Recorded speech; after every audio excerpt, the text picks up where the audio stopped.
వేటపాలెం మండలంలో అక్రమార్కులు ప్రభుత్వ భూములు కరకట్టలు భూ కబ్జాలకు పాల్పడుతున్నారు. అయినా రెవెన్యూ డ్రైనేజీ శాఖల అధికారులు నిమ్మకు నీరెత్తినట్లు వ్యవహరించడం తీవ్ర విమర్శలకు దారితీస్తుంది. వేటపాలెం స్ట్రైట్ కట్ కరకట్టలు ఆక్రమణలకు గురయ్యాయని గత సోమవారం జిల్లా కలెక్టర్ ప్రజా సమస్యల పరిష్కార వేదికలో ఫిర్యాదు చేశారు. వేటపాలెంలో పలు భూ కబ్జాలు ఆక్రమణలను చీరాల ఆర్జీఓ వేటపాలెం తహసీల్దార్ మరియు సిబ్బందితో ఫీల్డ్కి వెళ్లి పరిశీలించిన అనంతరం వీఆర్ఓకు షోకాజ్ నోటీస్తో సరిపెట్టారు. ఈ రోజు వరకు ఎటువంటి చర్యలు చేపట్టకపోవడం, రెవెన్యూ అధికారులు బదిలీలు జరుగుతూ ఉండడంతో భూ కబ్జాదారులకు మరింత ఉత్సాహం పెరిగింది. ఆక్రమణలకు ఇనుప కంచెలతో ఫెన్సింగ్ పూర్తి చేసుకుంటున్నారు.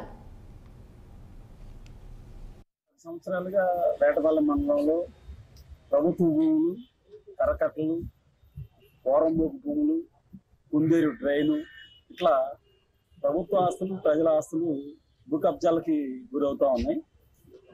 వీటి మీద ఎప్పటికప్పుడు సంబంధిత కాంపిటెంట్ అథారిటీకి ఫిర్యాదులు చేసినప్పుడు కూడా ముఖ్యంగా రెవెన్యూ శాఖ, డ్రైనేజీ శాఖ నిమ్మకు నీరెత్తినట్టుగా వ్యవహరిస్తున్నారు.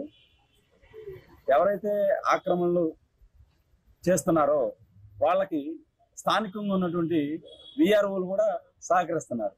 అట్లాగే రిటైర్డ్ అయిపోయినటువంటి తహసీల్దార్లు వాళ్ళ సపోర్ట్ తోటి ఈ అవినీతికి పాల్పడి ప్రభుత్వ ప్రజల ఆస్తుల్ని లూటీ చేయడం జరుగుతుంది.